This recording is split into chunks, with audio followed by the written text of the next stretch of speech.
Hello! Welcome to VOD of Consciousness with Sientir. I'm Sientir. We're in Lion's Arch, and today is going to be all about lore. Also, you can support me at patreon.com/Sientir, and there should be a link to a Discord server in the description.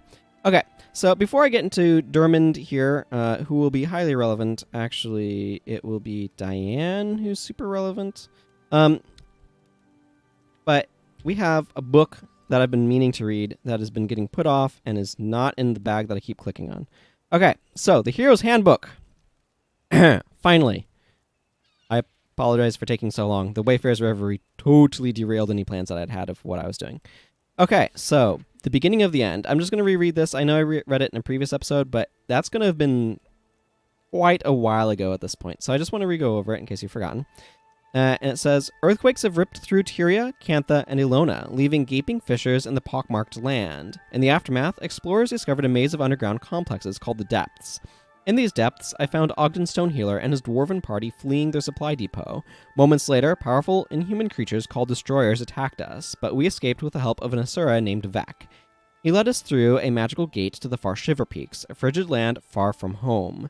There, we encountered one of the natives, a hulking Norn woman named Jorah. She had little time or patience for strangers, but directed us to a great structure called the Eye of the North. After a long and arduous journey, we found several other humans at our destination, including soldiers of the Ebon Vanguard and a young Ascalonian woman named Gwen. Ogden, Vek, and Gwen have their own ideas of what must be done next, but we will travel together. There is, as they say, strength in numbers. The Missing Vanguard. Gwen is a refugee from Ascalon and a former prisoner of the Char. Fleeing north after her escape, she joined up with an Ascalonian unit called the Ebon Vanguard, led by Captain Langmar. The bulk of that unit has been patrolling the Char homelands in the east. They have been raiding the Char rear echelon, whatever, and tying up forces that would otherwise be in Ascalon. Their return is long overdue, and Gwen fears the worst. Impatient and angry at the Char, Gwen wants us to find the Ebon Vanguard. If we don't, I fear that she may go after them by herself.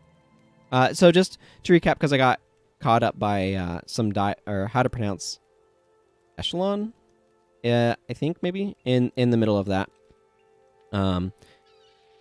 So there's a team of Ebon Vanguard led by Lieutenant Langmar that went off to fight the Char, and their patrol is overdue, and Gwen's worried about them.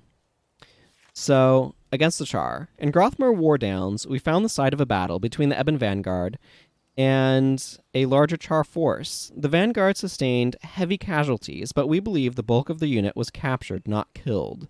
By following the Char's tracks, we found a large encampment. We defeated the soldiers bivouacked there, but we couldn't find human prisoners. What a bizarre term to use there. Instead, we found a captive named Pyre Fearshot, who seems to harbor a fierce hatred for the ruling shamans. If we can help him rescue his warband, he's willing to help us find the Ebon Vanguard. Gwen would rather kill this Char than look at him, but if he holds the key to rescuing the Vanguard, we should take him up on his offer. Warband of Brothers. The Char have been ruled by their shamans, who once claimed authority granted by the Titans, their so-called gods. After the death of the Titans, the shamans were desperate for new deities. They chose the Destroyers. When Pyre's warband disagreed with the choice, the heretics were captured and slated for sacrifice.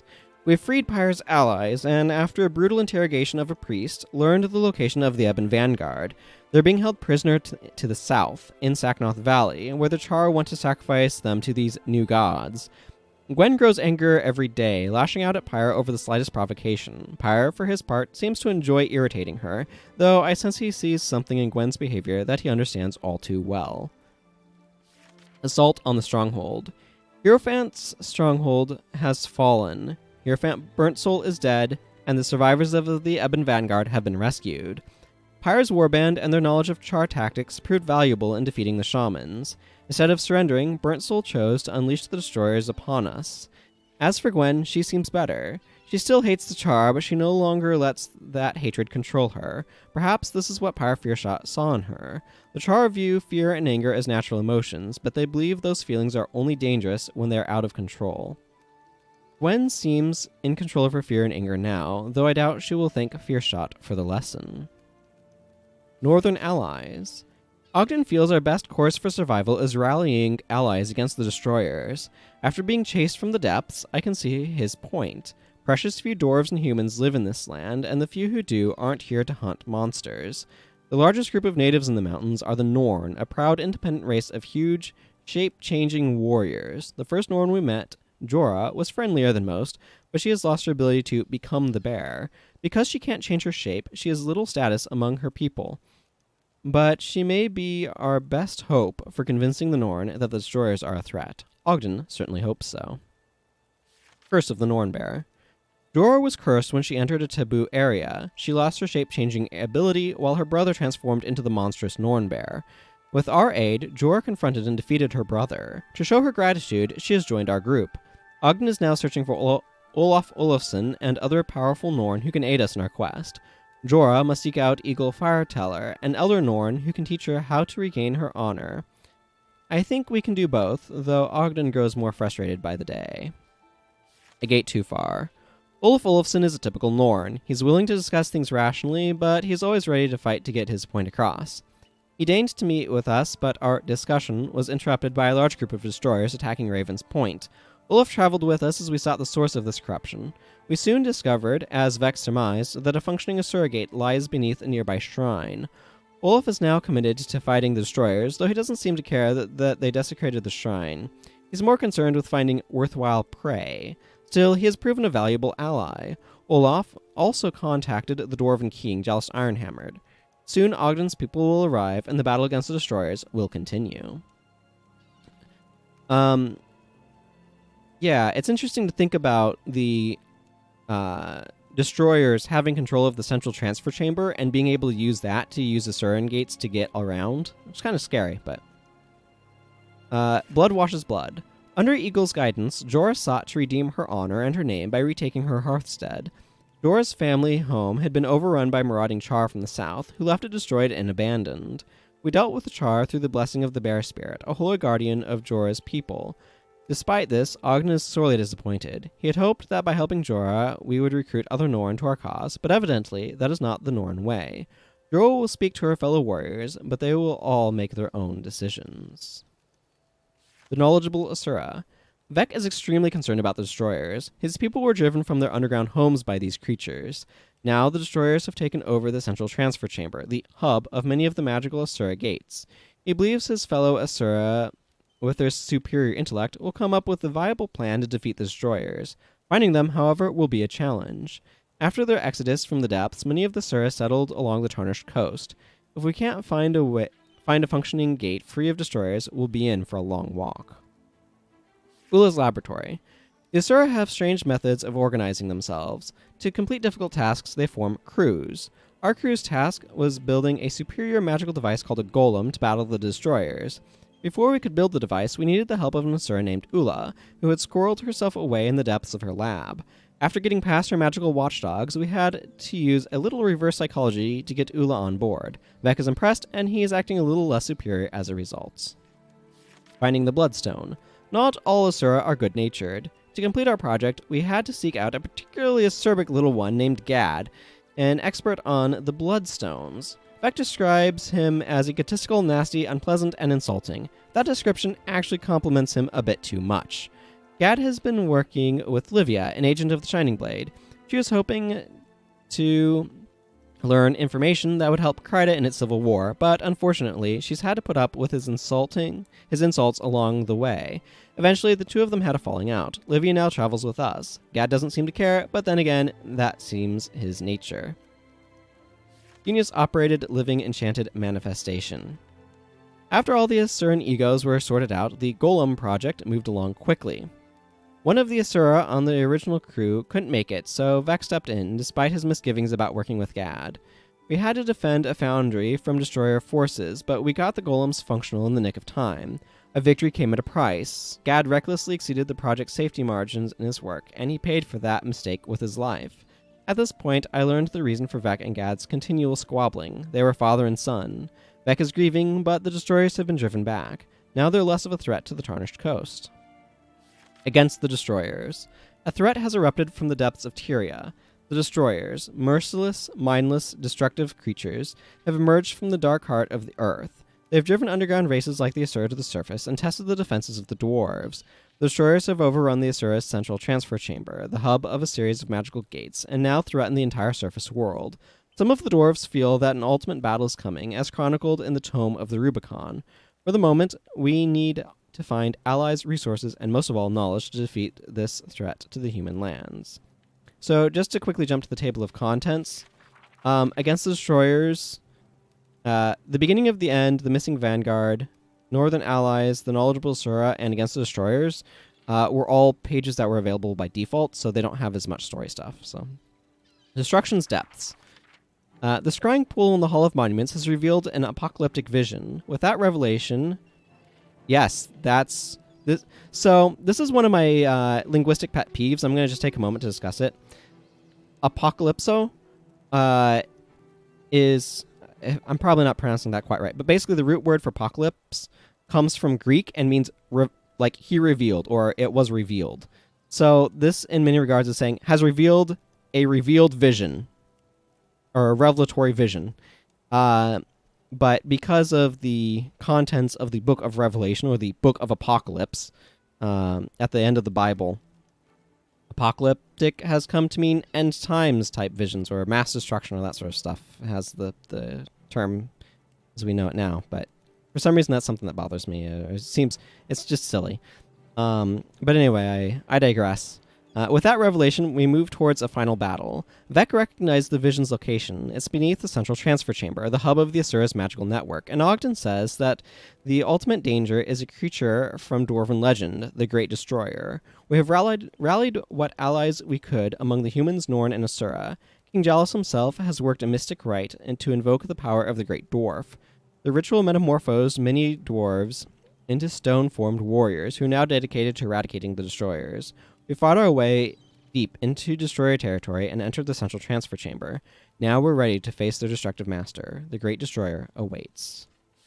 A time for heroes. We have finally defeated the Great Destroyer. In the wake of this climactic battle, its minions have fallen. Just as the central transfer chamber was a hub of magical gates, the Great Destroyer was the central mind of the destroyers. Eliminating that central mind has weakened their race. Those that remain are unthinking engines of destruction that can no longer swarm in organized hives. This victory has cost us greatly. Many dwarves sacrificed their minds and their natural forms. They now pursue their surviving destroyers deep within the earth. Yet, peace of a sort reigns. The sacrifice of the dwarven race has spared the surface world the depredations of a deadly cataclysm. Peace is not eternal, I know. Peace is not eternal, I know, and there will be challenges in the years to come.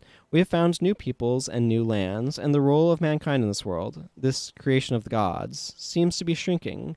I can only hope that when the next great danger arises in Tyria, whether on its surface or within its depths, champions and heroes will once again be ready for the challenge.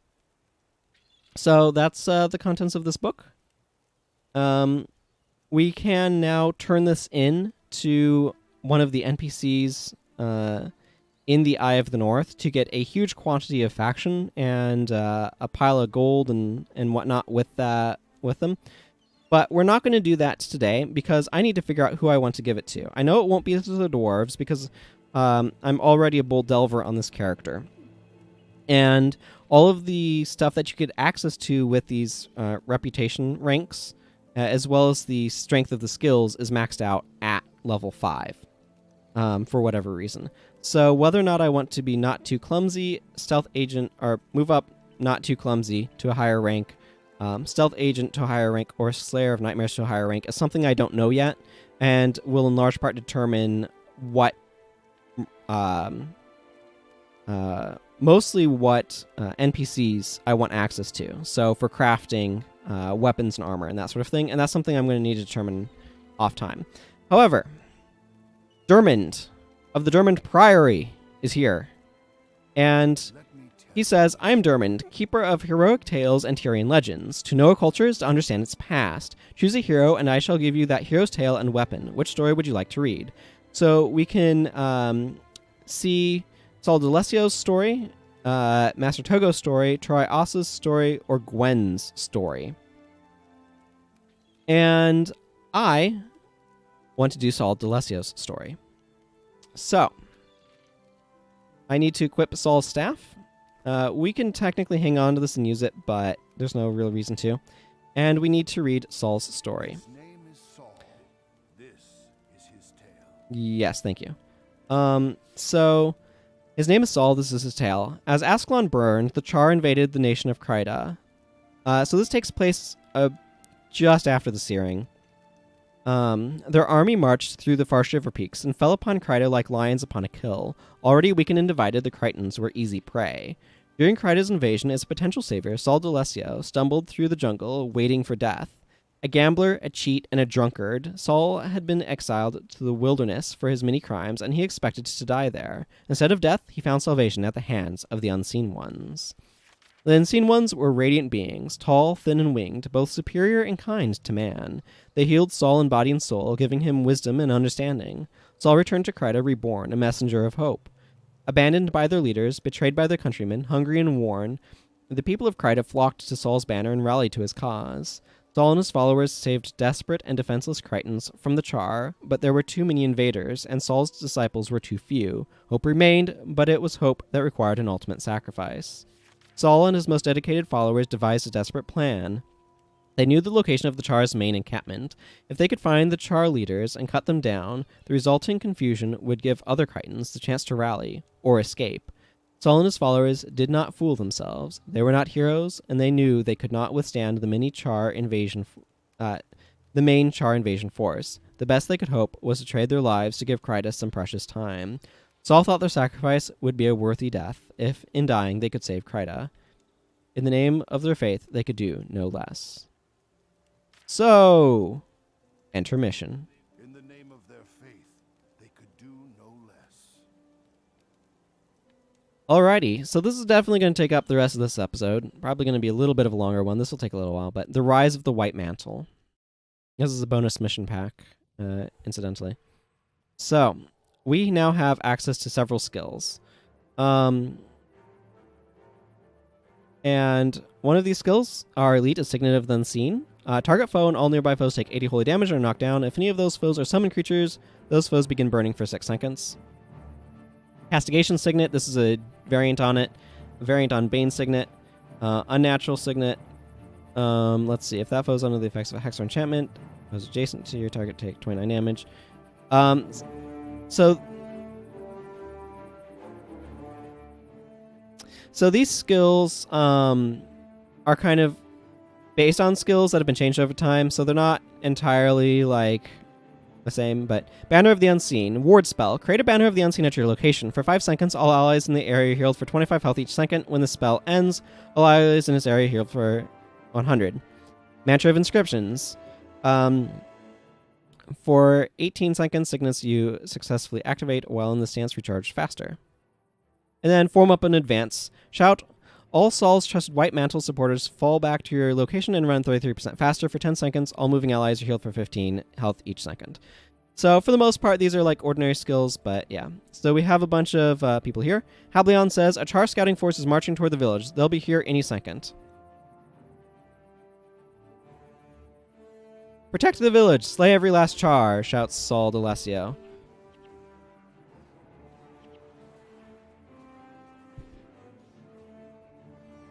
So most of what you're doing is going to be spamming this very powerful... Wow, this is very loud music. It's spamming this incredibly powerful signet. We are in Saul D'Alessio form. Our attributes and stuff have been adjusted accordingly. Bunch of no attribute skills, but you know.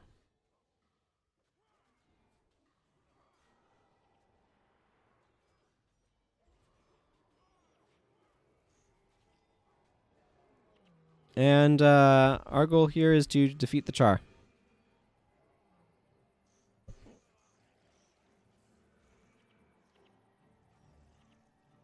With our incredibly overpowered Signet. My goodness, this is basically a super version of an elite skill that monks already have. But that recharge is ludicrous. Saul says, the village is safe, no Char survived to alert the army to their presence. Our unseen gods are with us.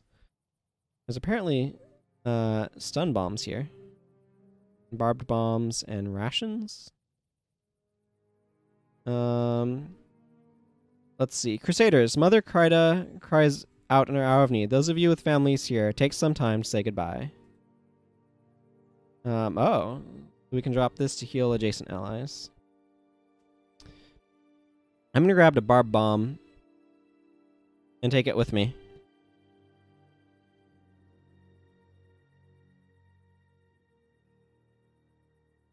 Our time is at hand. We must make our move. Dorian, Hablion, Thomas, my most trusted followers. Should anything happen to me, you must carry on and lead Kryta in the true faith. The Char leaders are in the command camp at the rear of the Char army. We must sneak through the army encampment and avoid battle at all costs. We'll never survive if we alert the fighters. Fight and kill Char leaders at the back of the main camp without alerting the entire army, and killing too many Char alerts the entire army. Avoid unnecessary combat. Okay. So, we can form up in advance. And the main thing is we want to avoid too much fighting. By the way, we are located up here. There is no other way to get to this area, but we're kind of north of Beetleton. That's interesting. We'll have our fill of violence in the morning. So our goal is to be sneaky stealthy. And avoid too many fights. Does our map show our... Okay, we need to get there. To Rock's Ash Rain. And we want to avoid as many fights with far as we can. That's definitely too many.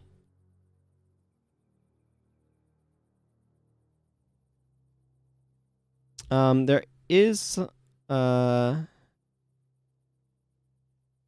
yeah, so our reward, we do get 500 gold from doing this, which is kind of nice. Can't just jump down there, that would be too easy. Humans won't know what hit them. Kryta will burn to the ground. Okay, so we're going to have to do a little bit of fighting here.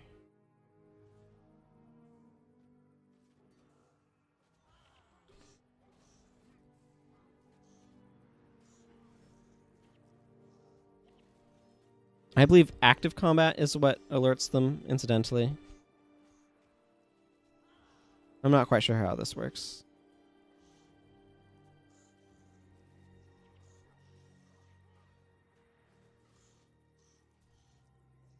But I think it's while we're fighting that alert meter goes up. I hope. I hope it goes down. I don't remember the mechanics here.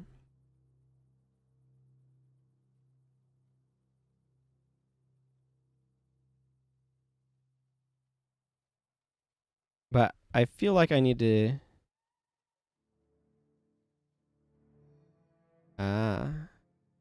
This path to the left must lead to the main camp. Dawn approaches. We must move quickly.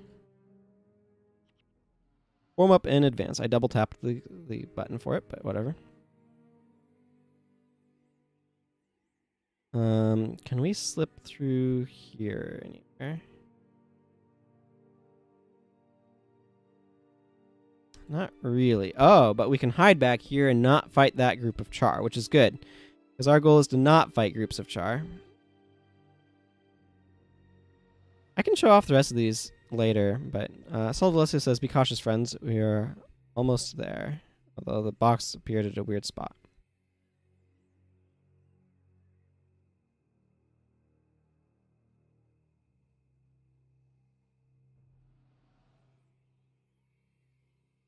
Okay. There's the main camp. We'll find the Char leaders to the rear, worshipping the blasphemous effigy. The blah blah blah. Though it may cost us our lives, we must slay them to disrupt their plans. Move cautiously.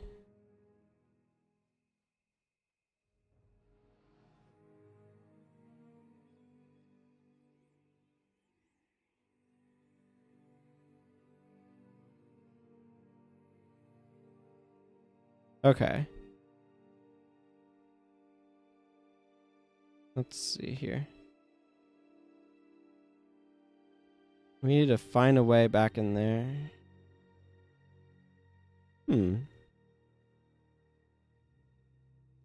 Interesting to think about these maps being made specifically for all of this.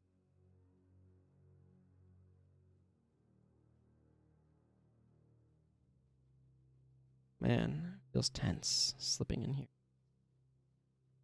Warm up in advance.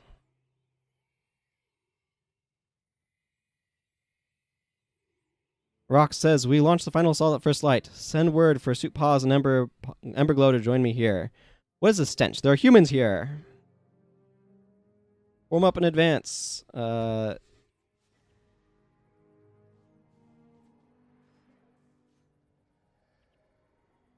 Yes, let's get them.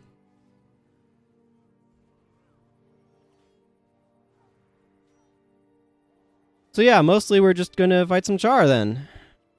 If we do this properly, it's actually a very short mission, is the idea.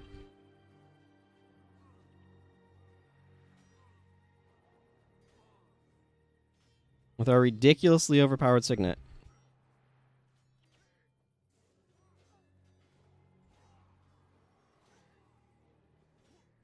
Is that an ally's AoE? Probably. I just need to keep my thing up that makes my Signets recharge faster.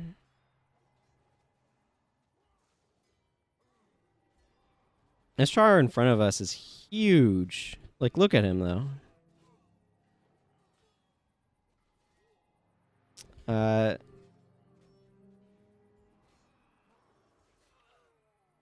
No, Rebecca! You must not die.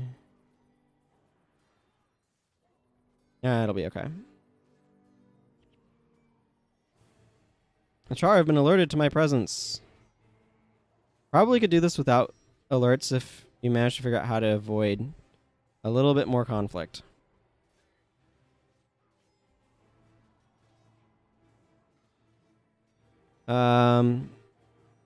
Yeah.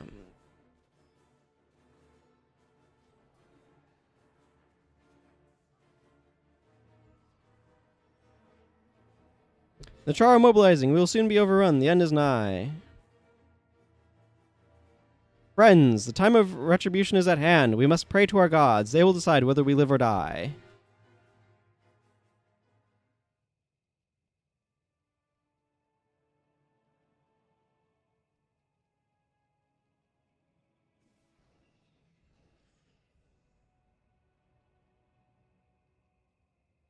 Behold the Mersalt. Optimus Caliph says, you have called us. We have come. Together we will force these heathens from the kingdom of Kryta. But know that our aid comes at a price. Only the truly worthy may see the unseen and live to tell the tale. And Saul, yes, my lords. To you we give our greatest blessing. Wield it with care, for its effects are devastating. We get Spectral Agony! For 5 seconds, target foe moves, attacks, and uses skills 80% slower, suffers 4 health regeneration, loses 8 health each second. That's a nerfed version, by the way. It is... Spectral Agony is without a doubt, like, the most devastating affliction to have on you when it's at full strength.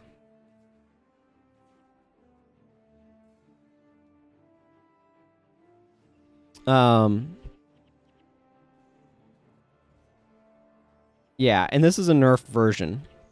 The proper version has like minus 20 health degen and oh goodness. No, my party was defeated. I got too aggro-y. That's unfortunate.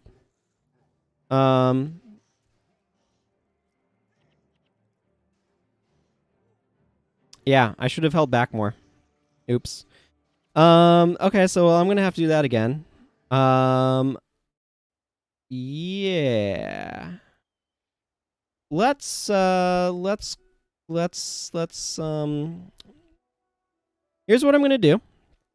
I'm gonna call this episode to a disappointing close, and we're gonna start the next episode with me fighting that Char boss at the end. How's that sound, everyone? So until then, take care. Goodbye.